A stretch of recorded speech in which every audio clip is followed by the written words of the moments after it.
Good evening and welcome to the Matthew Danko Podcast. Don't call it that. I'm your host, Matthew the Dr. Danko. Hey guys, it's me. I just really wanted to do an episode.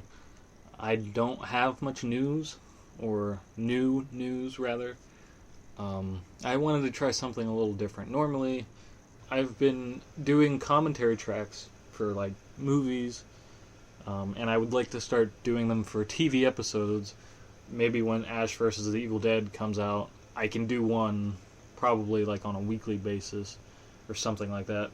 Or even go back and watch like Big Wolf on Campus, which I know is probably a little harder to get. So if you don't have it, me doing commentary tracks for you to watch the show and listen to the podcast probably wouldn't work. Something that's more easily accessible, maybe like Goosebumps or R.L. Stine's The Haunting Hour. Some really cool shows. I would just like to sit back with a buddy or two and do commentary tracks. I know Kevin Smith has started like a Frasier podcast where him and I'm not sure who he does it with, but they just sit down, watch. They're going through every episode of Frasier because they love the show, and they're doing commentary tracks on it. I've had that idea for a while to sit down and do commentary tracks to television because it's more, frequent, and if like you're recording the commentary for a certain show, your audience can keep up with you. So like you watch an episode on a weekly basis, it makes you accountable for that show, and it would give me a little more of a structure, which I know I struggle with sending these shows out. And that's just because, I always make the excuse that I have a bunch of other shit going on and that I'm always busy and that I have no control over the things that happen in my life, and all of those things are true. But if I identify myself as a podcaster, and I do, I should probably podcast more.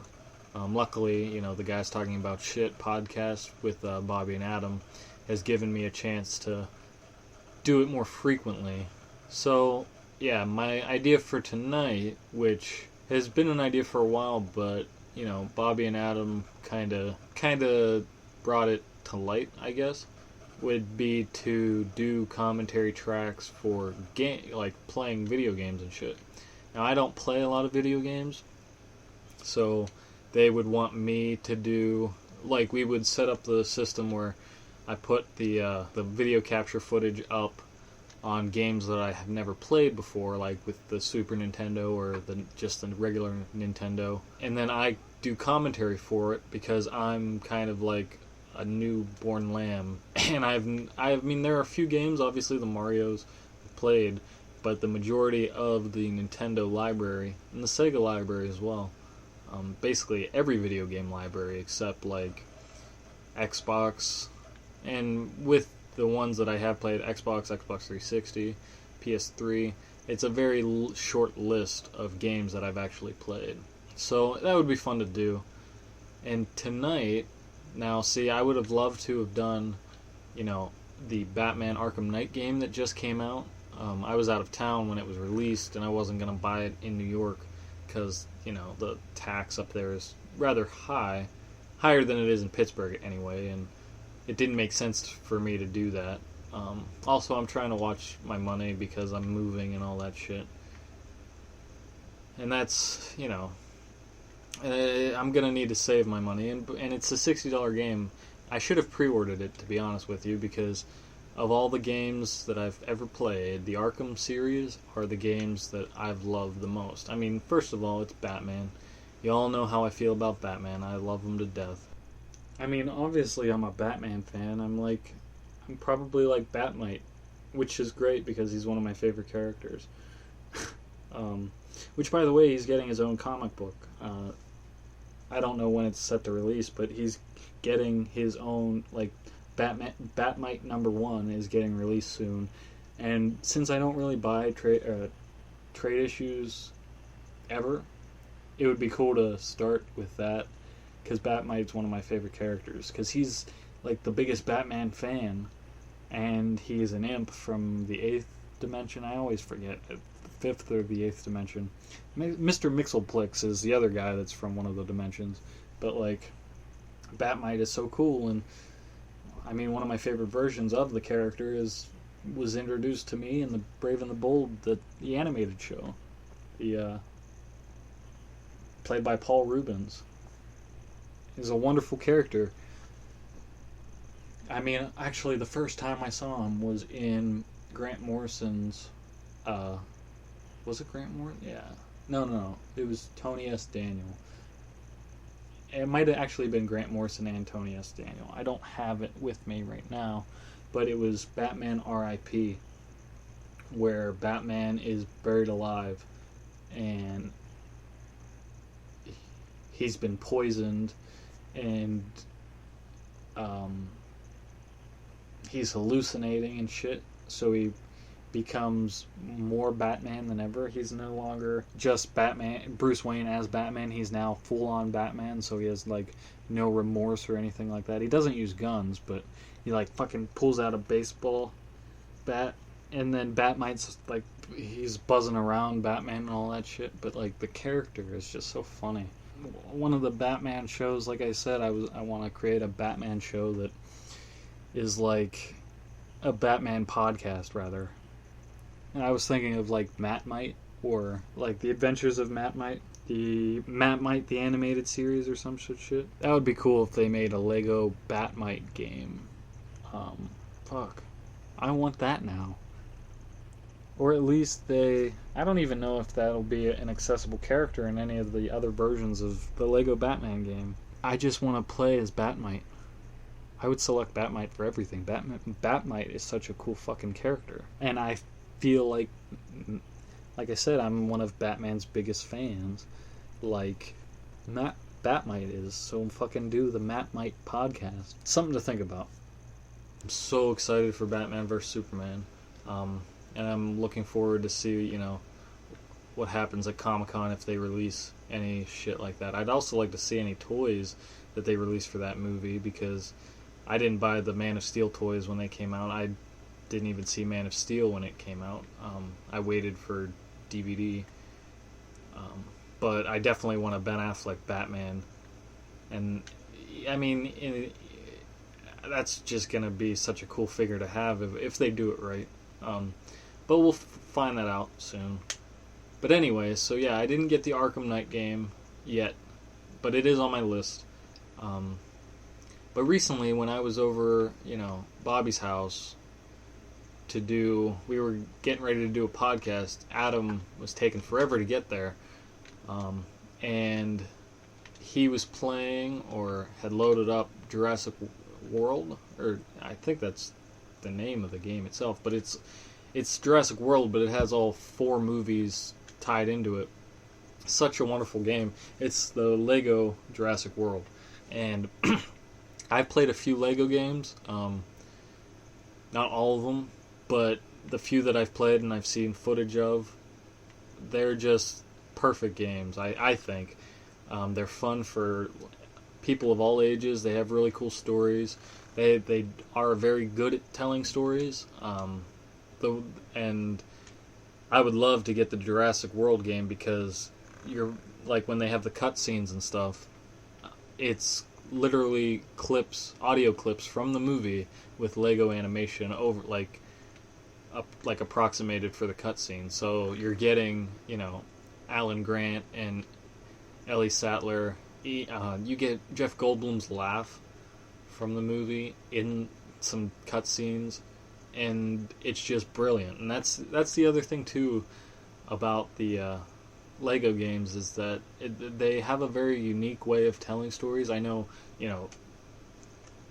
it might not seem as impressive to just have dialogue from the movie with Lego animation on top of it, but it is a very unique thing to do that not a lot of, I guess, I mean, granted, I'm a video game noob, so maybe I really don't know, but not a lot of video games do, I think. So it's cool that they got the licensing for all that. The only other Lego game that I've played on a regular basis is the Lego Batman game, the first one. I still need to get the second one and play that, and I still need to get the third one for the Kevin Smith character that you get to play as, who has like a megaphone as his like weapon of choice, which is just hilarious because he's always talking. But he's in his hockey jersey, and it's just fantastic. They also have, I think, Geoff Johns as a character. But it's just... Oh, they also have Conan O'Brien as a character in Lego Batman 3. Like, and the Lego games are so expansive. Like, there's so many characters that you can get, that you can either buy or unlock or whatever. And I think there's a ton of replay value in them. I know I say that, and I haven't even beaten the Lego Batman game, but I don't get bored when I'm playing it. Like, there's a lot. Here's the thing. So I recently, I've been playing Lego Batman again. I made it through a few of the storylines, just right off the bat. But then I went back into those missions. I think I completed the main storyline, which is 3 different areas with 5 levels each, and you go through, facing each villain from his rogues gallery, at a time. And you also get, you have to solve puzzles with the Legos and build shit with Legos and stuff like that to help you complete your mission. And I completed that, and that was all fine, but then there's all the extra shit you have to get, and I like completing games. The few games I have, the Arkham games, I like completing them at 100% completion, because that's just, I don't know, also when I play Fallout, I'm a scavenger, so I have to collect all the shit that I find and sell it and make sure, I have stashes of stuff. And so with the Lego Batman game, in each of those 3 areas, there's 5 different levels, and you have to get 10 pieces per each level of these special Lego bricks that give you parts in your trophy room, and then there's you have to get a certain number of almost coins, but they're little Lego coins. You have to get the superhero level status and collect as many as possible, and if you do that in all 5 missions, you get even more shit, and then you can use the studs, as they call them, the Lego coins. You use those studs to buy, extras and characters and other things like that. So there's tons of stuff to do, and so when I loaded it up the other day, I noticed that I had just come home, probably that night I came back after hanging out with Bobby and Adam. I loaded up Lego Batman after playing the Jurassic World game, which is phenomenal, and it's another game I want, but I loaded it up to, collect all that shit because I know I didn't through the first run. And then this new area unlocked where it's Arkham Asylum, and you get into Arkham Asylum and then you become the villains. So there's a whole nother set of 3 areas with 5 stories each where you get to play as the villains. And the same rules apply. You have to collect a certain number of studs to reach super villain level status, and each character in general has their own abilities, and then you can go back in free play mode and use you get a handful of characters that all have different abilities and use them to complete certain tasks and certain missions to collect all the other shit. So you can play the game without unlocking all the characters straight through, but in order to complete the game at 100%, you have to go back and play certain levels again to get all the missing pieces to all the Legos and all the trophies and all that shit again. And there's just tons of replayability in this game, I think. Maybe I'm just lame and I'm talking up Legos, and since I don't know shit about video games, it's a bad game or something. I don't know.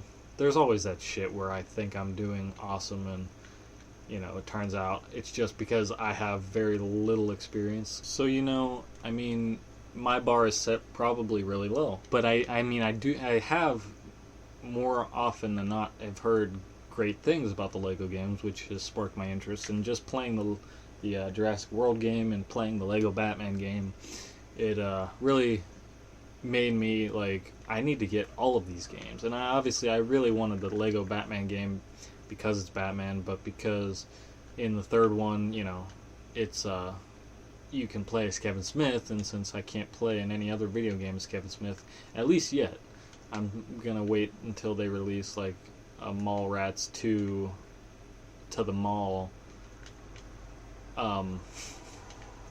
back to the mall or some shit like that. Mallrats 2 Back to the Mall for PS4 and Xbox One. And then, you get the Oculus where you fucking can go through the mall and do nothing, not even go into any shops because you're not there to buy anything because you're a mall rat. I would play that game if I could play as Kevin Smith. Granted, you also wouldn't talk, so it would kind of be like, and this is my video game knowledge, it would kind of be like Saints Row, where the main character, you play as the main character who never speaks.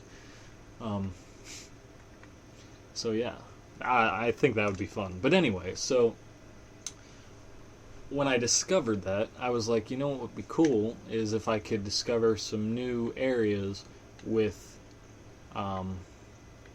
you guys, so I can play the game. I'm not going to release any footage with it because I don't have that set up, but I'm going to play Lego Batman, the video game, the villains version of it, while you guys just listen and kick back. I don't really know if this will be a good podcast, if I'm just gonna forget that you guys are there and just play the game because it's fun. So I've already loaded it up and I've kind of been playing it a little bit, at least going around Arkham Asylum.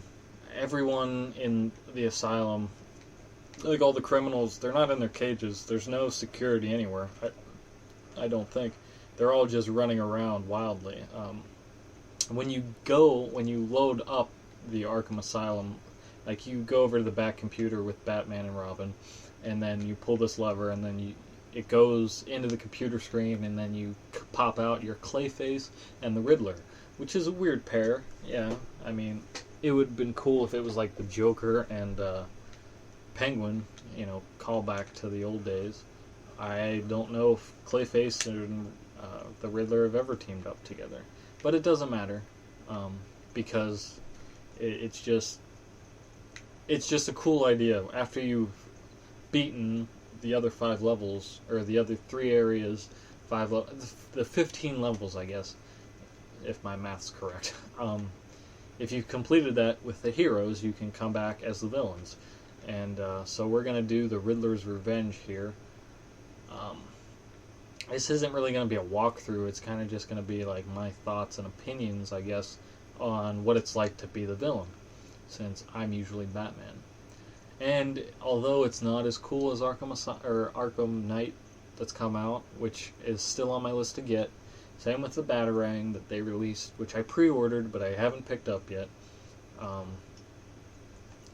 it's still a Batman game. I could have gone back and played any of the Arkham games, but they're not the games.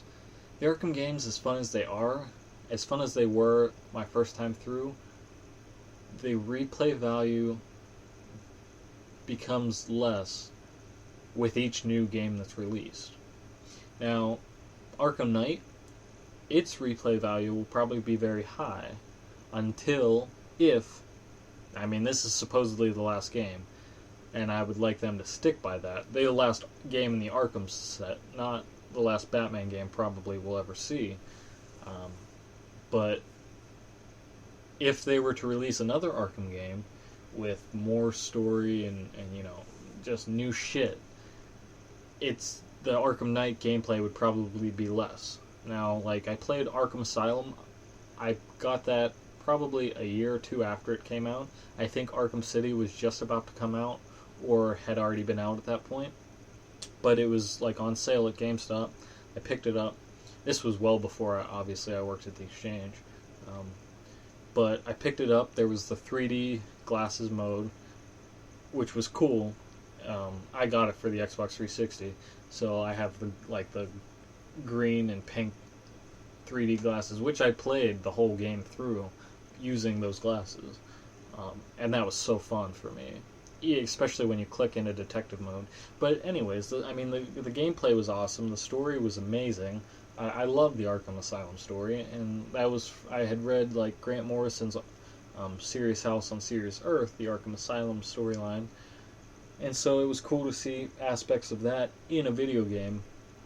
I would still say they're pretty different in terms of what they bring, but the fact that it was interactive made it cool, and it was a Batman game, which the last Batman game I had played,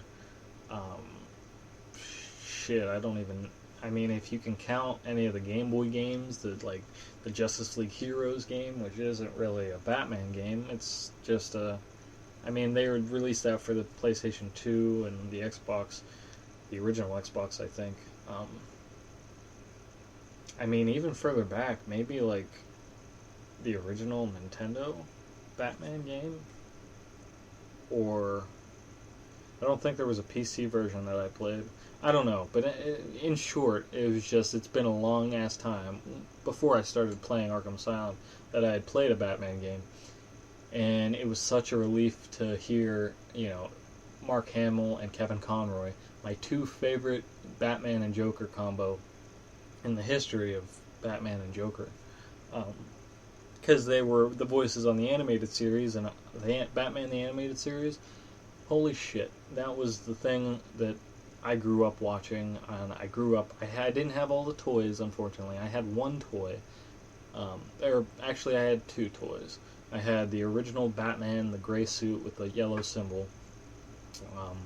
Lost all the accessories for that. That Batman actually ended up down the toilet at some point because I was trying to save another action figure as the story goes. So I put Batman down there because Batman saves shit. He saves people. In this case, he was probably literally saving shit, being down the toilet and all, but I sent him down there, and then, I was probably just standing over the bowl, watching, because, I don't know, I was a kid who grew up with Toy Story as well, so when I'm not watching my toys, they come to life and do crazy things. They get lost and go to Pizza Planet and almost get blown up by the neighbor kid. So, under my child logic, putting Batman, a character that saves people, in the toilet drain to save another toy, probably a G.I. Joe, which, thinking back, kind of negates my logic, because G.I. Joe, the real American hero, probably didn't need saving. But if anybody could save him, it was Batman. And so I sent him down there. That got recovered at some point, but it was probably given away or thrown out or some shit like that. So I don't have him anymore. But I also had a glider, or a parachute version of Batman. He had a silver suit with a bunch of straps, and then he came with this, it wasn't a cape, but it was this thing you strapped. It was a glider. It strapped to the back of him, it looked like he was strapped in, and then it had this yellow button that if you hit it, these wings would pop out that would have cloth on it, but it would be this really cool mechanism where the wings would literally, they were spring-loaded and they would pop out.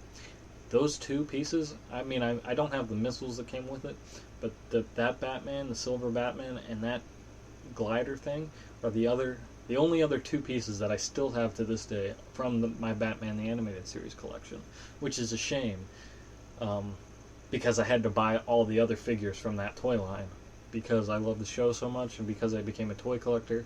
So now I have almost all of them. I'm missing probably 5 to... No, it might be 5 characters total that I'm missing from the animated series collection that I would want. I know I don't have every variant of Batman, every variant of the Joker, but I'm pretty sure I have most of them. Every variant of Robin. There's tons of variants that they made, which Kenner was good at, was just repainting figures. I say this every damn time, but the Batman Wayne Manor set, and I'm kind of pissed about it, but at the same time, it's that's a really it's genius because it worked. They would release the same Batman Wayne Manor set every year. They would just repaint it, and they would re-sticker it so that it matched whatever movie was coming out that year. And it worked. People bought them up. There's probably a lot of people out there that have become toy collectors or that were toy collectors that have every single version of that playset because they re-released it each year. I kind of wish that was me, but I'm happy with the one I have, which is very cool because it wasn't complete when I bought it. I bought it for like $7 at New Dimensions at Century 3 Mall, and it was missing nearly everything. It had the front doors and maybe the back computer or the swivel chair, but everything else it didn't have. So like over the years since then, which that was probably only last year, because I got it with the Batman Forever playset, which is like the literal BatCave. Like the Wayne Manor playset is a trifold toy that opens up. It looks like Wayne Manor from the front. Whatever movie it was coming out, there was a themed display on the back. Like, I think the first one that came out, it was like the Axis chemical plant. So there's a railing, and then there's all these like metal pipes running around, and there's a trap door, and then there's this big, it looks like a giant cylinder that's stuck on the back, but you pull it off and set it down so that it's like a vat of chemicals, and you pour hot water in it because the Joker that they released with that toy line, or it was either hot water or cold water, I can't remember. You put the Jack Nicholson type Joker in the cold water, and his face would change color. So it would be, flesh tone, and then you drop it in the water, and it would become like the white Joker face that we all know. So that was cool. They kind of made it a little toxic vat for you to play with. So that's on the back, and then inside there's the inside of the Wayne Manor part, which just has like, it's very basic. It has the windows and the balcony, and then there's a rock formation that connects the two pieces, the front and the back. That's actually the garage of the BatCave. So there's, on one side you have like almost like a wall of Wayne Manor, of Bruce Wayne's mansion. It has a bunch of pictures on the wall, and then there's a little door that has the grandfather clock on it, and you open that door, and on the other side it's all the garage. So you could put your Batmobile in that garage essentially and get it into the BatCave. So then the actual BatCave portion of it has the Bat computer. It has a quick change, so you could put, it's like the giant cylinder where he would keep his bat suit, has a little like utility belt that you would strap Bruce Wayne action figure in. There's a little knob on the top that you twist, and then your Batman action figure, and because you'd have both action figures, presumably, you'd have to buy them for this. Your Batman action figure would be on the other side, so it looked like Bruce Wayne just changed into Batman, and then you could go on and fight crime. And they released that with new stickers on the back computer for like the Jack Nicholson Joker, the Penguin from Batman Returns, Jim Carrey and Two-Face, Tommy Lee Jones, and then even the animated series got animated versions of those characters. And then, so like the one I have, since it was incomplete, all the pieces that I found were from different playsets because they all match. They're just repainted and re-stickered and shit. So I kind of have a Frankenstein version of Wayne Manor, which is really cool in my opinion, because instead of, like, I got the facade I want, it's the Batman the Animated Series Wayne Manor. So it has the red doors and the tan beige front, but then inside it has parts from the original 1989 Batman. It has the Bat computer from, I think I have the Returns, because Catwoman and the Penguin are on it, and then the backside has parts from Batman Forever, I believe. So it's a really cool piece. And like I said, Kenner was just really sly with repainting stuff and releasing it every single year, and people buying it. Like, I know I probably have gone through that same example so many times, but it's remarkable. As a toy collector, it's just like, and that's not the only thing that they did. Like, they didn't just repaint Batman figures. they did repaints and resculpts of a lot of stuff. If they could repaint it and get away with selling it again, they would. It's amazing that, they turned into Hasbro. Like, Hasbro took over, but, like, Kenner is my toy line that I love collecting. And I'm already forgetting why I started talking about this. Shit. Oh, the animated, Batman the Animated Series. Jesus Christ. See, I mean, Batman the Animated Series means so much to me even now that I could just go on forever, just about the toys. Like, I haven't even gotten into the show. Maybe that's something I should do. Maybe I should get one of my other Bat buddies in here, and we should go through the Batman the Animated Series and the New Adventures, which has now been, considered part of the animated series, which is like a redesigned. It's still the same style, the same style of cartoon, but it's redrawn, and the characters have some redesigns to it, but it's still written the same way. It's still created by the same people, I think. So it's now being considered as part of the animated series. So maybe that's what I should do. And if you would like that, or think that's a good idea, great. If not, fuck you. No, but seriously, if you do like that idea, comment or let me know, text me, I don't give a shit.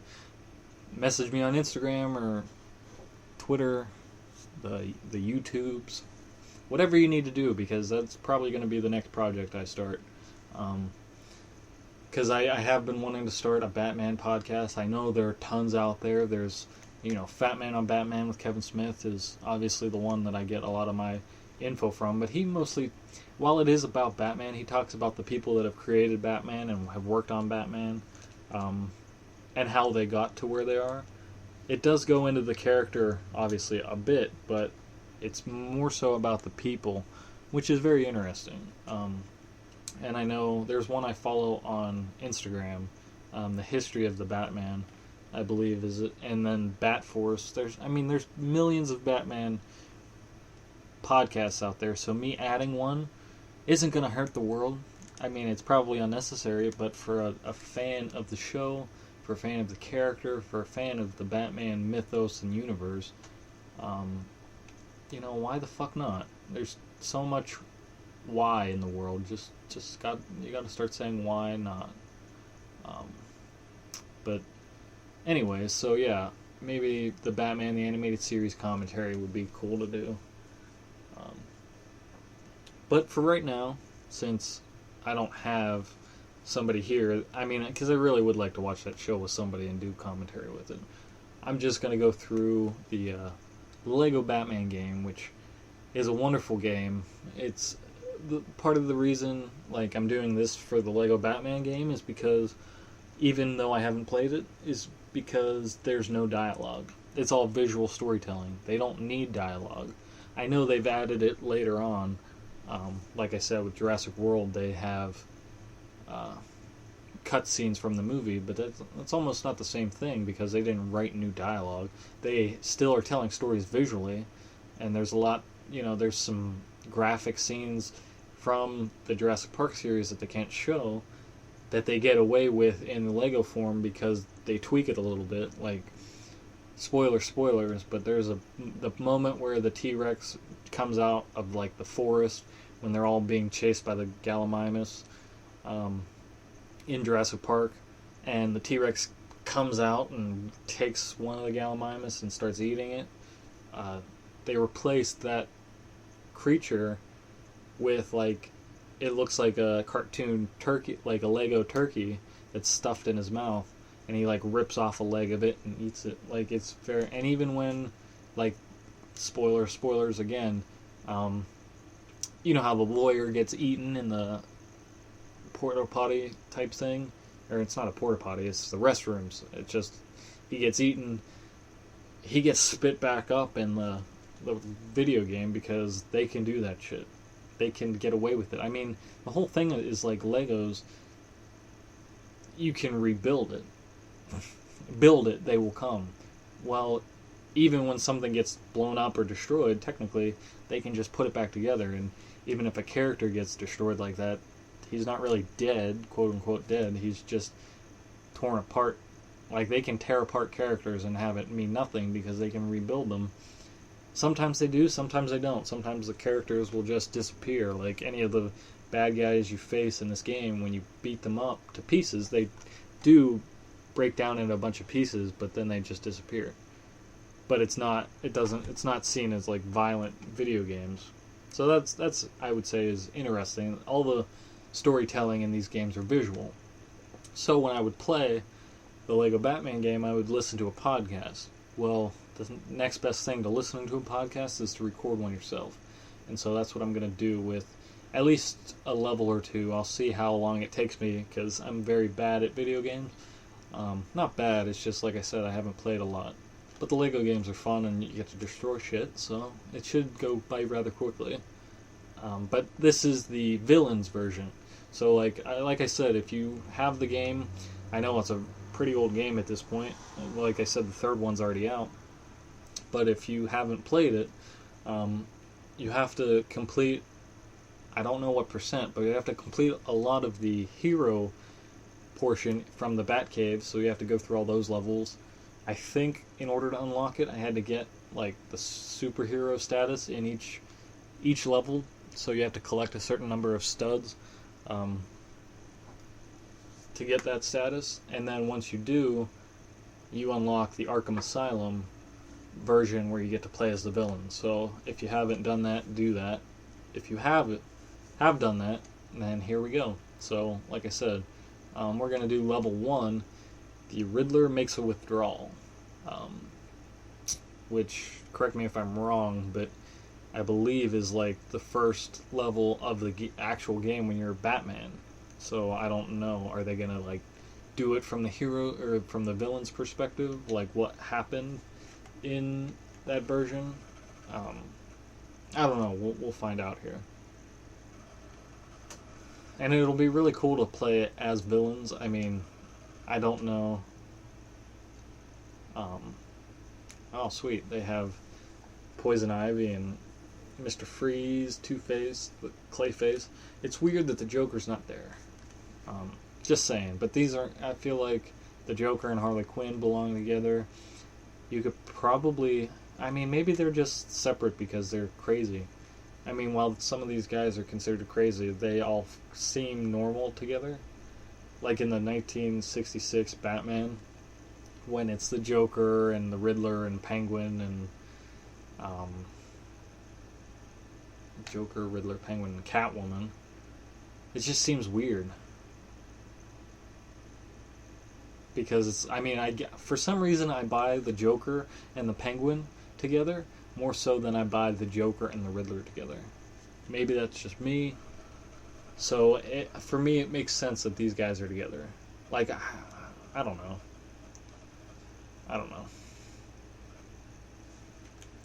So, yeah, we're gonna start this up here. I guess the Riddler is in charge here. He needs a key of some kind, so he's gonna team up with fucking Clayface. So this will be interesting. And if you haven't played it, obviously, if you don't want anything spoiled, I don't know what's going to happen. I don't know if it'll ruin your gameplay, but just, we're going to try, this is like a test almost. So, here we go. I wish Clayface was bigger, but I guess if he was bigger, like, you know, because, I mean, I don't know if they have a Bane character. I wonder if he's big. I know in the Marvel, like the Marvel format of like actual Legos, not the video game, the Hulk figure is pretty big compared to the other ones because he's a big ass character. Clayface, I feel like, should be big too, but he's the same size as the Riddler, so. I'm not picking on the Lego game for not being real. Oh, cool. It's been frustrating this whole time, is like, they stand out, they're like handles to shit. This is the time where you actually get to pick up handles, I guess, because you're a villain. I didn't try it with the Riddler. I destroyed that shit pretty quickly, but it's been frustrating me because I guess, like I said, you can go back and play with other characters. Like, you can change between, the heroes, and I don't know which villain. It might have been... I think I bought, like, the Joker tropical version or whatever. I played as him through one of the hero missions, and so he does a bunch of different shit, but I never thought that, like, you can select more than just Batman and Robin again, which is cool, because it helps you complete certain tasks. And finally I find out which character, because only certain characters can do certain things. Oh, excuse me. So now I can actually lift shit up. It's weird that it doesn't break down, though. Like, when you lift up those, I guess they were dumpsters, and they just broke. They didn't spew any studs out, which is weird. I like destroying shit and collecting shit. And also, there's these, like, question marks that have appeared over certain spots that I haven't known what to do with. And I guess the Riddler can mind control people and make them do shit. That's kind of cool. Can you fucking... I mean, it could be weird. Can you control, like, Clayface with the Riddler? Control one of your characters. I mean, it would make sense for puzzle situations where you have to... Oh, shit. It looks like I gave him a headache. It would make sense if you're controlling one character with the other, so that, like, if there were, like, a few blocks that you had to stand on in a certain sequence, you could stand on them and have one character go over to one area and have the other character control the other, like, control two characters at once, essentially, because right now I'm playing by myself, so it's the AI instead of another player that would be able to control. Like, I could tell another person sitting with me, obviously, you should walk over here and stand on this thing to solve this puzzle. It looks like, though, that, the computer kind of keeps up with the puzzle and knows what to do in certain areas. But sometimes, for me at least, it gets stuck. Maybe it's just because I'm playing it on the Xbox, and Xbox blows. I mean, granted, I don't know. I'm only recently Team Sony and PlayStation shit, just because they seem to have had their shit together well before Microsoft has. And I'm not saying that Sony, PlayStation has done, things perfectly forever, but comparatively, I mean, even as an Xbox fan, it just seems like Sony is the way to go, and it took me forever to get on the train, because I never had a PlayStation, never had a PlayStation 2. I've always been an Xbox boy. And for a guy who doesn't play video games that much, I wouldn't notice that, that much of a difference playing between each machine, because I've never spent more than maybe an hour or so on any of them. The only system that I had played extensively on was the original Nintendo. Again, only Mario, which I would obviously play how many times over. I'd play it for an hour or so, and then get tired or bored or something, and then I'd stop.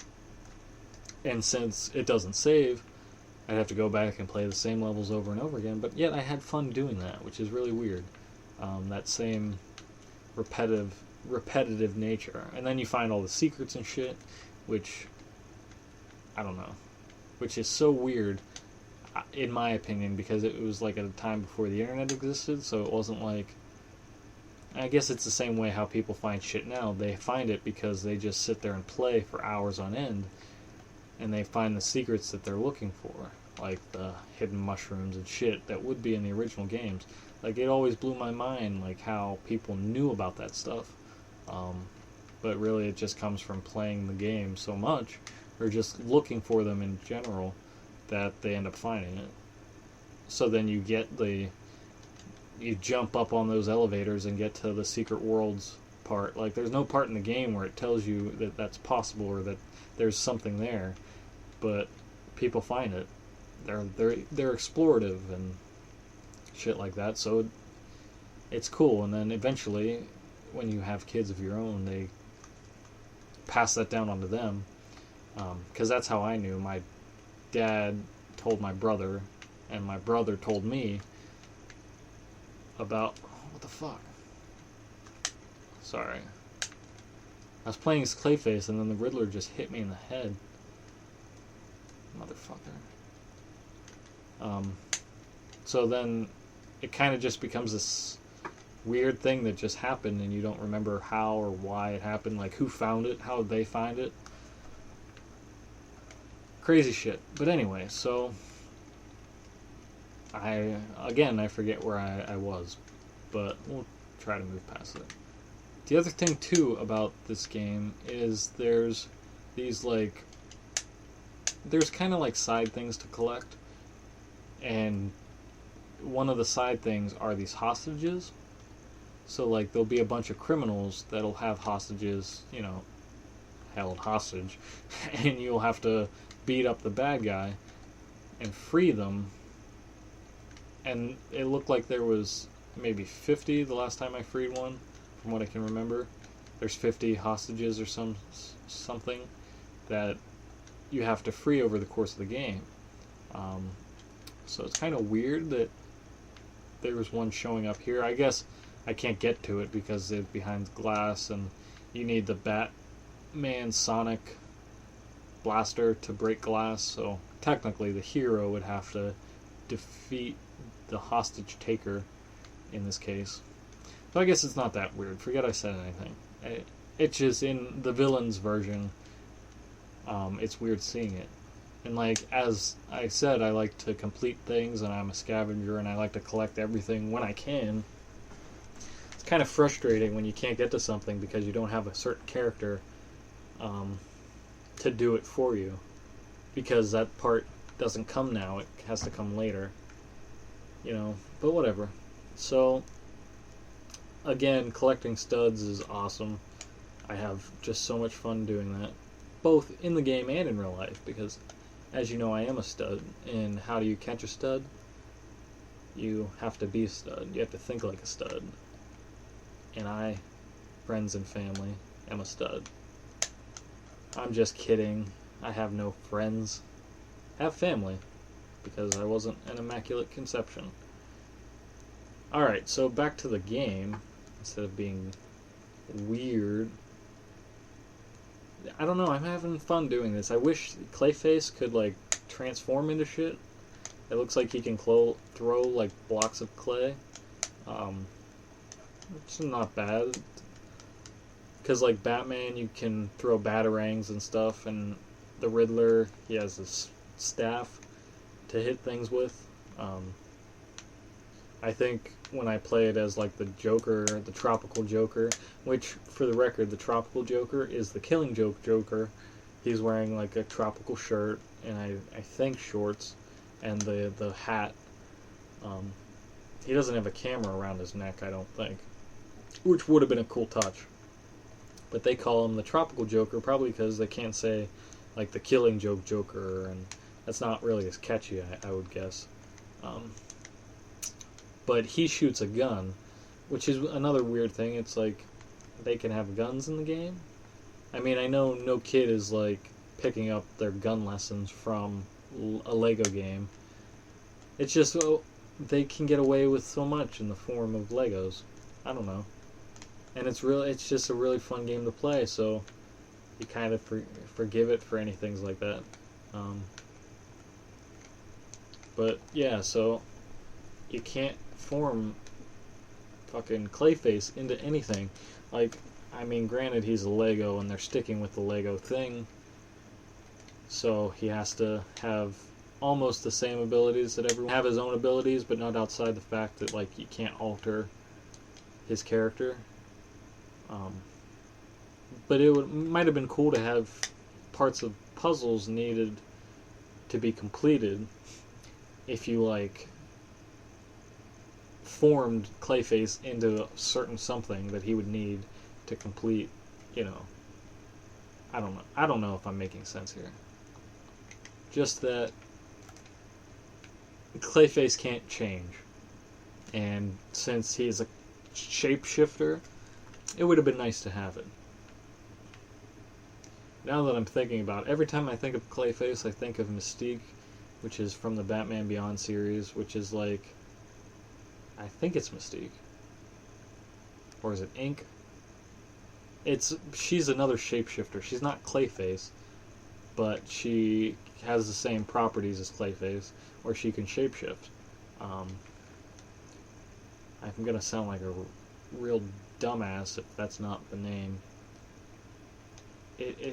She's like silver, or like, I don't know. She's almost elastic, but not really elastic. She's like right on the cusp. But anyways, that would be cool if they made a Batman Beyond Lego game. If they made a Batman Beyond game, or if they, made a Batman Beyond Lego, or a Batman Beyond live action movie, yeah, that's something that we would all want, I think, as Batman fans, because that series was good. It was right on par with the animated series, and you know why?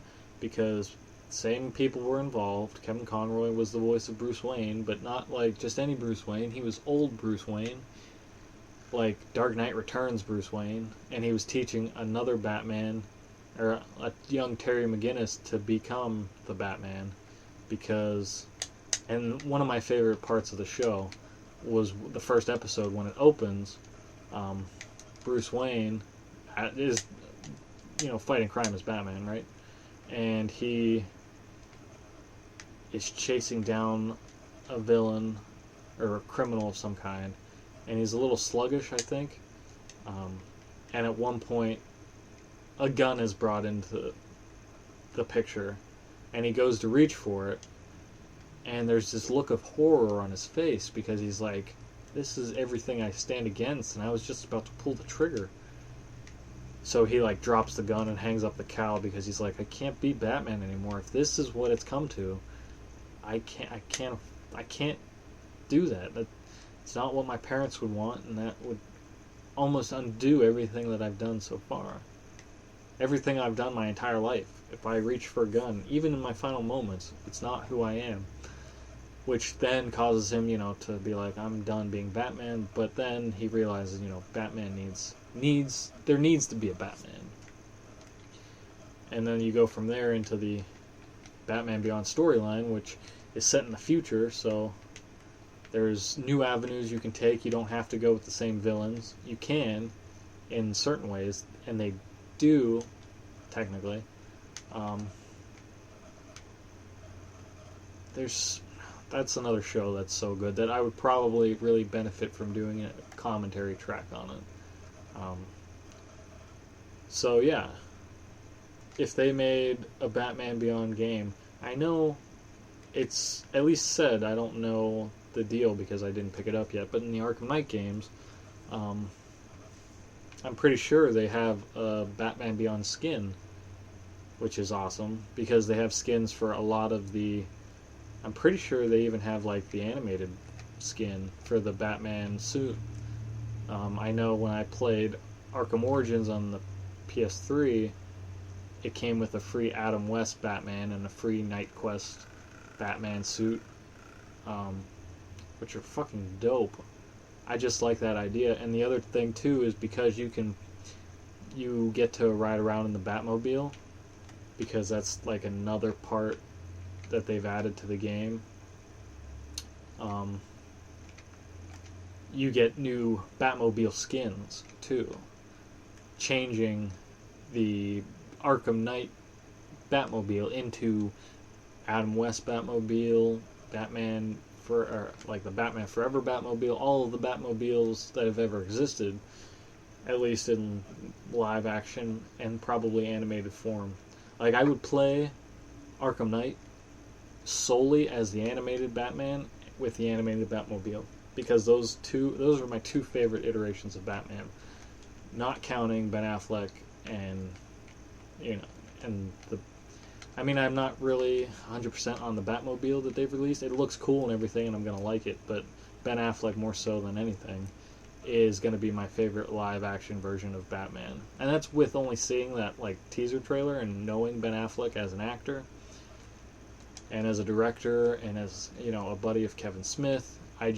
I'm very confident in the movie without seeing much of it, and I'll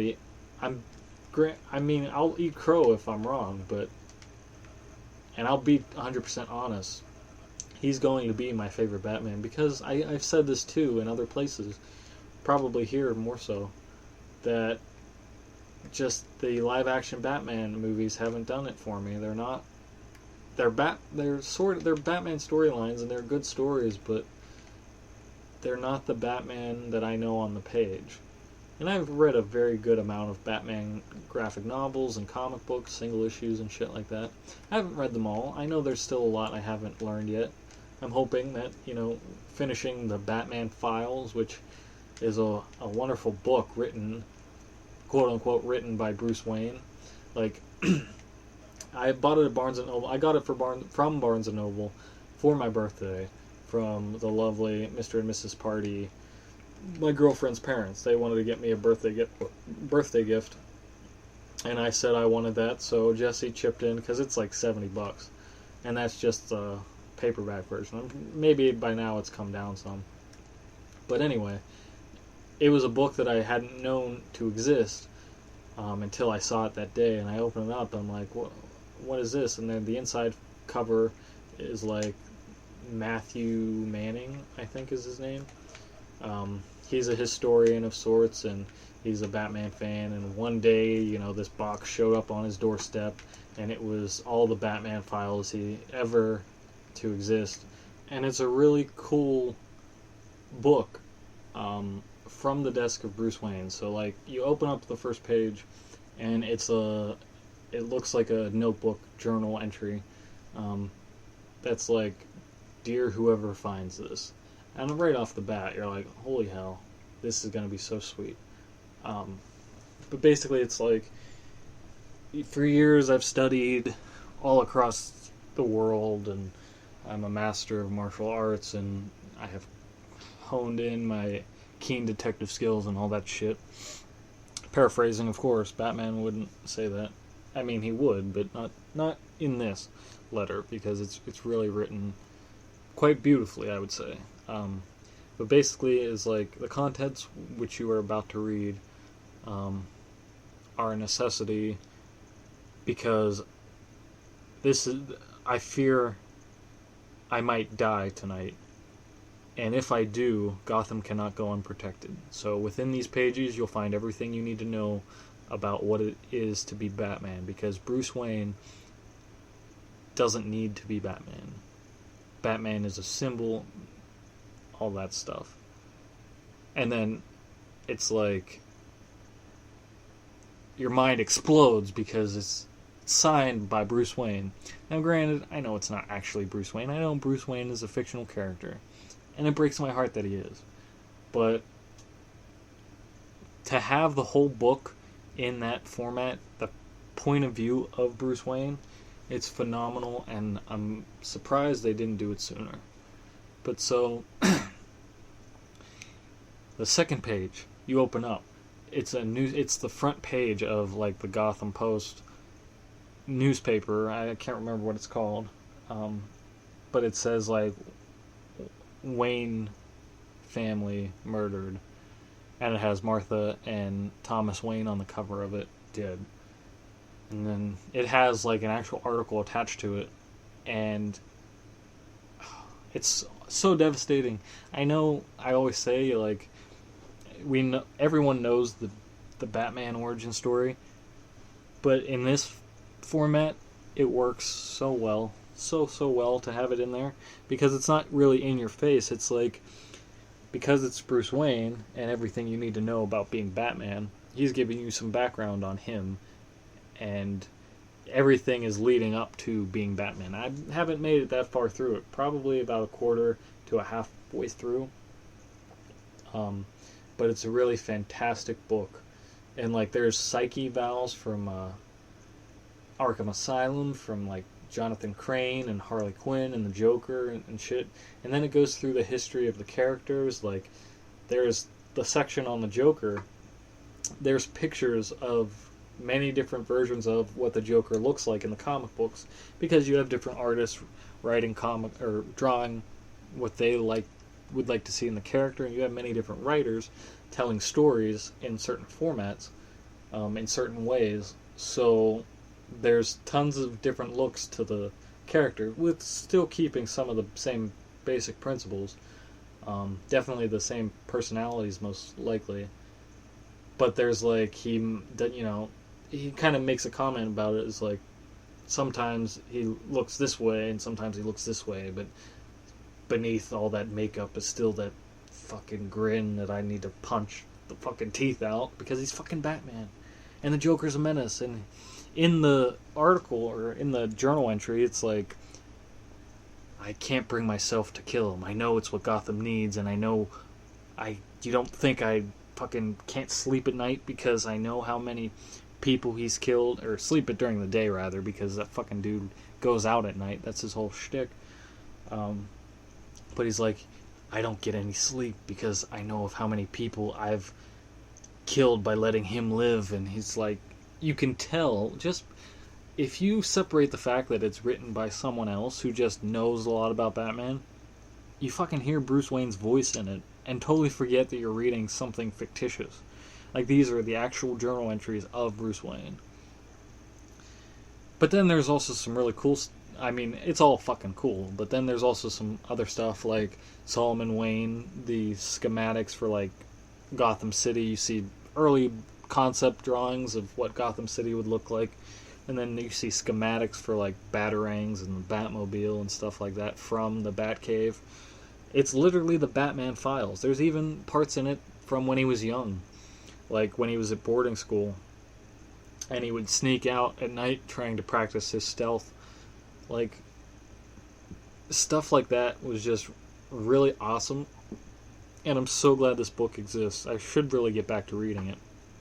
But if you haven't checked it out, go do so. It's so worth it. Because of how it opens and because, of what it does. I mean, there's articles about, there's him, Bruce Wayne and Batman, keeping track of, like, Gordon's moves throughout Gotham. So, like, newspaper articles that say, like, Lieutenant Jim Gordon gets promoted to commissioner, and Commissioner Loeb is fucking out of the picture and stuff like that. It's everything you know about the character presented to you in a new way, as if you're a Gotham citizen. And, I mean, hopefully you identify with the heroes. I mean, I know there are probably a lot of people that are like, well, sometimes I feel like a Two-Face because I don't know if I'm this way or this way, and I just want to let a coin decide my fate and shit like that. Or if you like fucking puzzles and you're like, if I can't solve puzzles without making more puzzles, or you can solve any puzzle you want because you're so intelligent and you think the world should know that shit. I'm sure there are people that identify with villains. I mean, hopefully, not to the point where they would go around killing people, but my point is, if you are reading a Batman story, the protagonist being Batman, you most likely identify with that protagonist.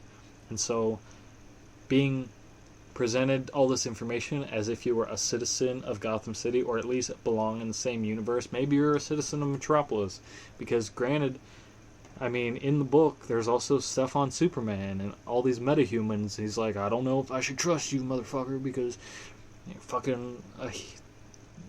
you're this godlike figure. I mean, I'm just a man, but, like, you could kill people with a snap of your finger, and I need to keep my eye on you, because if I don't, my city's in jeopardy, the whole world's in jeopardy, and I'm the goddamn Batman, and I'm not gonna let that happen. So there's those fucking journal entries in there too, and profiles on those characters as well, which is really cool. But, like, it's just, if you were presented all this information as a comic book fan, as if he wasn't just writing journal entries in his book that are dedicated to, whoever finds this book, whoever, realizes, yes, Bruce Wayne is Batman, and Batman needs to exist because the whole world could be in jeopardy. His city needs to keep the fight going, just even though he's not there anymore and stuff like that. If you're presented to that presented that information as that type of character or person, it becomes so much more powerful, I think. And maybe it's because I get stoned and I read it, or maybe it's because, like, fucking, it's just, I'm that big of a Batman fan. I don't know what it is. Maybe I'm just really emotional and sensitive. I mean, I cry during the end of most movies I watch. Like, the end of Terminator 2, when he's fucking... The first time I saw that, and he's being lowered... Spoilers if you haven't seen it, which you should have. It's from the 90s. And it's a very iconic film, especially with Terminator Genesis coming out. But if you remember obviously the end of it, where he's being lowered, he's like, I have to be destroyed because I can't let this technology get out. Only he's saying it like this: I am Arnold. I need to destroy myself because I can't let. Is it Cyberdyne or fucking Skynet? They're the same thing. Cyberdyne, Skynet is the technology, and then Cyberdyne's the company that created that technology. Fucking, it's not the point. But he gets lowered into the magma, and he puts his thumb up, and John Connor's crying. Like, that's fucking emotional. I don't care who you are. But anyway, I mean, I'm very sensitive to a lot of fucking things, and especially when they're good things like that. So reading there's parts in the Batman book, the Batman files rather. I mean, there are fucking Batman comic books that I cry at because they're so emotional. The animated movie, the fucking, what's it called? The Flashpoint Paradox. It's not even a Batman story, but yet at the same time it is. It's focused around the Flash. But because he's like in an alternate Earth where, spoilers if you haven't seen it or read it, because it's a wonderful series. I've read some of the key issues. I haven't read all of them. I've read the Flashpoint Paradox. Everything that was in the Flashpoint Paradox movie I knew going into it, but it's still, it hit me very, very hard, because, again, spoilers, because of the way things happen. Thomas Wayne and Martha Wayne and Bruce Wayne are still in the alley, and one of the things I love about the character of Batman is Bruce Wayne is always Batman. But in this reality, Bruce Wayne is the one that gets killed in that alleyway, and Thomas Wayne becomes Batman, but a Batman that uses guns and is like the Frank Castle almost of fucking the DC universe at that point. And then Martha Wayne gets all crazy and becomes like the Joker, and it's fucking weird and just incredibly crazy. But because the Flash from Earth 1, we'll call it, because I don't know if it's a parallel Earth or if it's like called Earth 2 at that point. I just always consider it Earth 2. But basically, because the Flash from Earth 1 is in a universe where Bruce Wayne isn't Batman, and he fucking sees, like, he's completely like thrown off when Batman starts firing guns, and he learns it's Thomas Wayne, and he has to, basically shut down that universe and get back to his universe. I think the Reverse Flash has a lot to do with it, the plot anyway. But the Flash is given a note from Thomas Wayne to give to Bruce, and when the Flash comes back to his Earth 1, he's talking to Bruce and explaining everything that happened, and he's like, there's no logical reason that you should have this.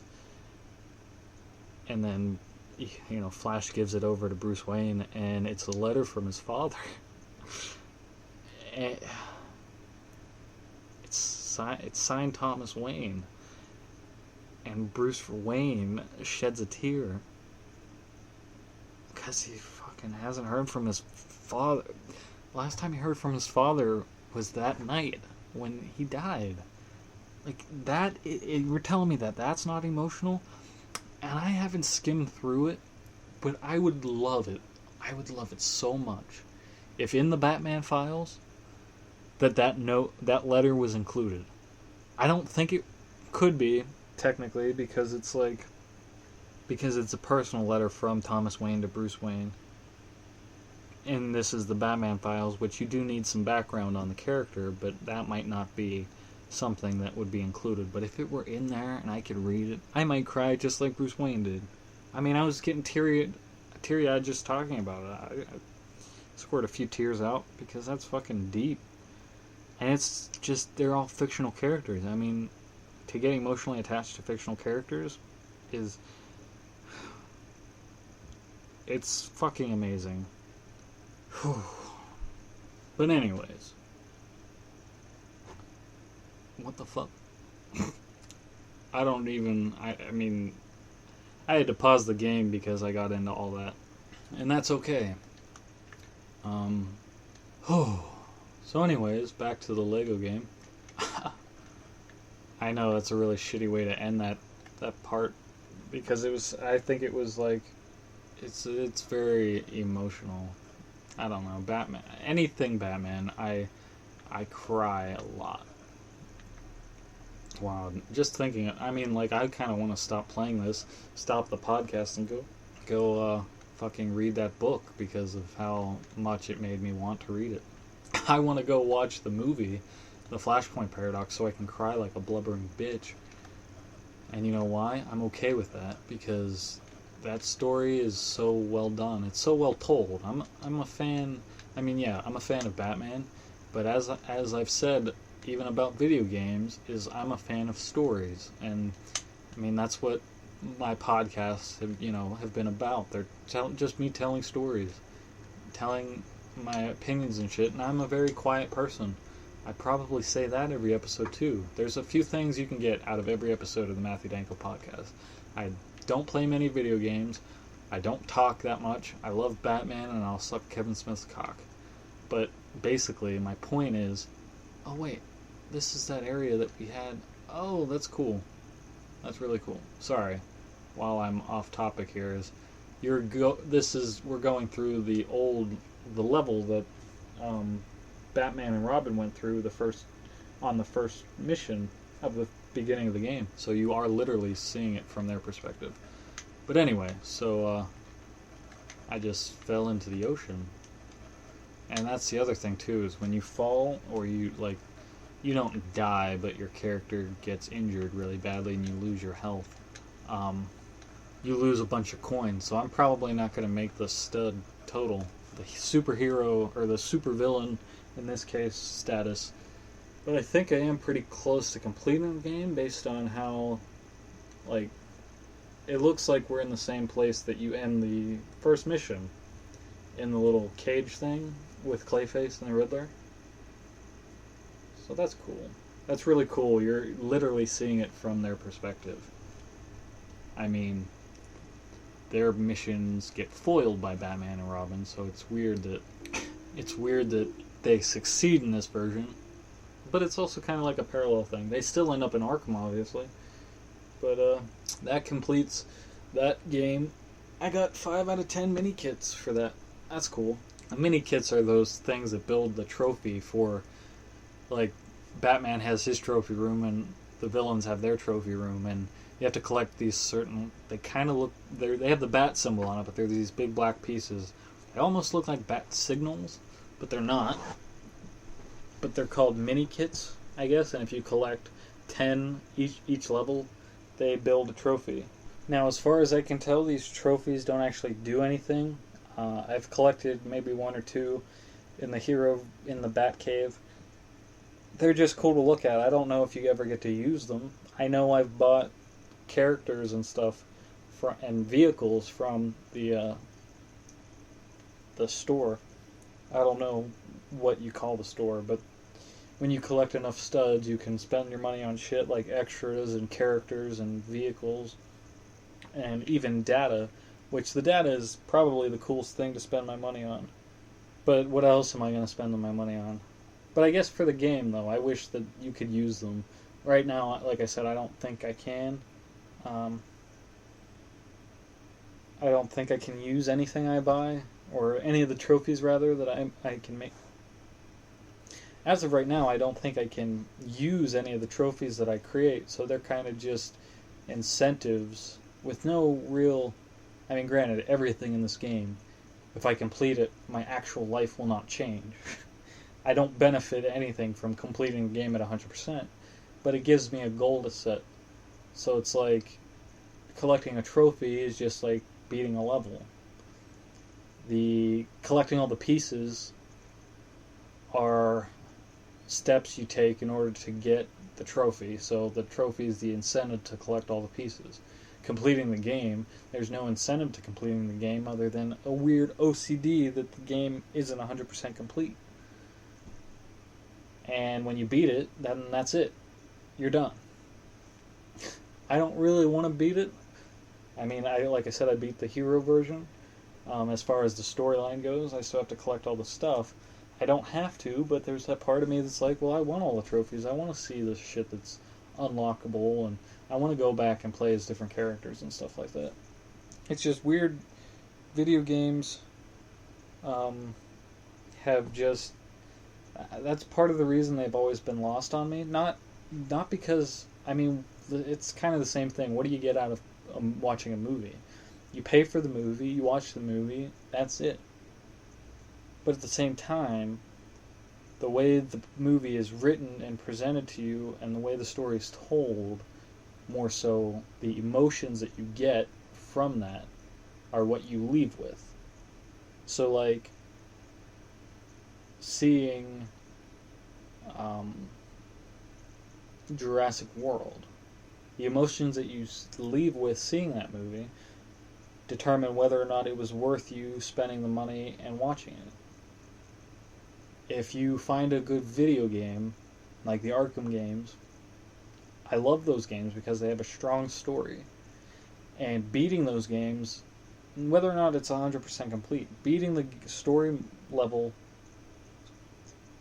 beating the game on a narrative level, just the story not 100% complete, leaves me feeling that that game, all that time spent playing it, was so worth it. I don't understand Call of Duty because you get no real emotional connection out of it. It's just the same shit over and over again. But people like that. It's fun, thrilling for them, I guess, to play online. I don't like playing online.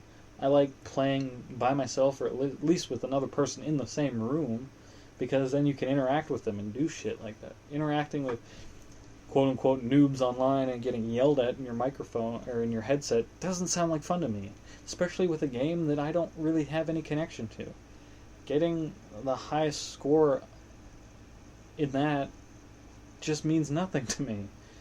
I mean, even playing fucking Galaga in an arcade game, which I played when I was a kid, because there was this one bar my dad would go to that had it, like a full standing arcade game. Like, it was fun to play, it was passing time, it was entertaining, but getting a high score on that isn't beneficial.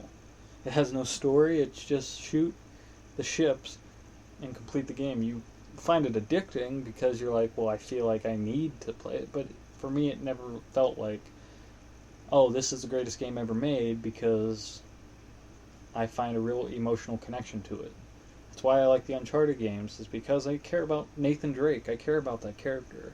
I'm not saying I find myself emotionally connected to the whole story the entire time, like I do with the Batman Arkham Asylum, Arkham City, or even Arkham Origins, which is a different game, but at the same time still, a good game.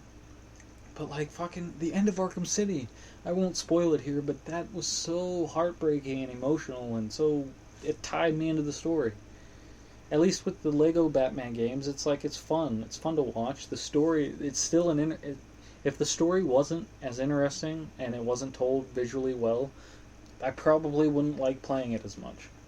Because they can get away with telling a story with no dialogue, and that is a challenge to me because it's all visual. It's a visual medium, and it works so well for me. I mean, it's like, go and pick your favorite movie. Like, one of the things that I've done in the past, more so, when I do the commentary track for any movie, is like, granted, it's a movie I've seen before, so I know the storyline, but pop in a movie and turn the sound off and see if you can tell what's going on just by the visual aspect of it. It's an interesting thing to try. Jay and Silent Bob kind of really works that way. I know that because I tried it based on a Q&A he did. I think it's in the very first, or is it? No, it's in the second. Fuck. Now I'm going to have to watch it. And Evening with Kevin Smith, 1 or 2. Evening Harder. It probably is in 2. But he talks about how, him, his wife, and the kid were all sitting around. And he popped in, like, his kid doesn't, at that age, she was young, but she's kind of inert to the whole, foul language, because his philosophy is there's no bad words, just bad intentions and shit like that, and that makes perfect sense. Like, I only censor myself because I censor myself in my household because I'm still the kid in the house, obviously. But if I had somebody running around the house, I probably wouldn't censor myself as much, because I would know that, there's certain people you have to censor yourself around versus others. And if you teach someone young, at a young age, how to do that properly, then there's no problem. They're not going to go around just every other word is fuck out of their mouth. Or, also Kevin Smith uses his language mixed into smart dialogue, so he gets away with it. He's a very well-written, well-read storyteller. And so he was obviously his Q&As, that's all they are. It's just him standing on stage for an hour. Or, I'm sorry, it's not an hour. It's never just an hour. It's like 3 or 4 hours long. The original, they've gotten shorter because he's doing the podcast now too. Like, anytime he's on stage now, even with An Evening with Kevin Smith, I think they do get recorded as podcasts. But, so, he was telling a story about how his kid was sitting down and they popped in Jay and Silent Bob Strike Back, but they turned the volume down because, they didn't really want the kid at that time listening to everything that was in the movie. But the kid understood the movie, and it worked really well for her with the sound off.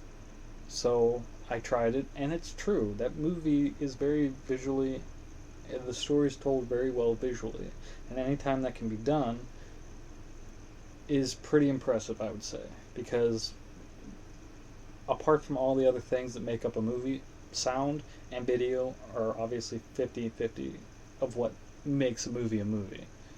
It makes the talkie pictures. There were silent movies before. That was the other thing. Like, they had title cards, sure, which is another visual medium, but most of the storyline was told visually, just by the actors emoting on screen. And so, just take any movie. I haven't done it with a lot of movies. Freddy Krueger, The Nightmare on Elm Street Part 6, I would say, works really well with turning the sound off, because you still get the same story. Especially when they do the flashback, because, spoilers if you haven't seen that movie, which is weird because it was 96. Freddy's dead. Final Nightmare. There's a part in the story where it's like Freddy Krueger's daughter was taken away from her, and because he killed the mother, and she was sent off. She was the missing Krueger kid that, the whole movie is like kind of based around the whole, he had a child and what happened to the child. And the main character, the John Doe, thinks it's him. Turns out it's her. That movie works very well with no dialogue. And that's not saying like the dialogue is shitty or is unnecessary. It's just saying that it works very well visually. And that's what these Lego games are doing, is they work without dialogue.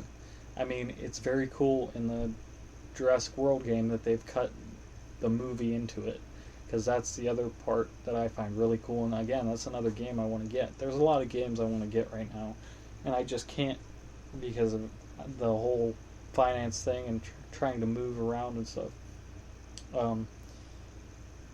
But, like, the Lego Dimensions game that's coming out, I don't know the dialogue, if that's going to be, like, how they're going to do that. But, like, you're going to get... Oh, wait, I think there is dialogue, because Peter Capaldi is returning as the Doctor, the 12th Doctor in that game.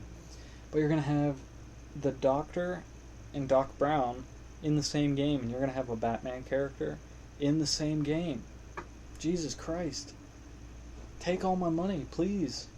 I'll give you it all. I don't have to move. I'll sit here with all my games and no power and just look at them because I want to own that game. Yeah, Jesus Christ. So that'll be interesting to see, and I'll keep you guys updated maybe on how the Arkham Asylum version of the Lego Batman game's going, and maybe if the price is cheap enough, I'll get at least Lego Batman 3. I don't know how far the stories connect with each other. But I really want to play as Kevin Smith. He's not really going to be talking, because I assume... Or maybe he is, I don't know. I know he's not going to be swearing, because it's a Lego game. That would be cool, though. Or, like, they cut clips of the Smodcast episodes, or Jay and Silent Bob Get Old, into the... completely, like, out of context, but they make it work. I would buy that game too, instantly, if I knew that for sure was the way it goes. I'm still going to buy the game eventually, but I'm just saying, that would be fun. So, yeah, I got some good content out of that, I would say. I'll have to do this more often in the future. I'm hoping, to get enough episodes going.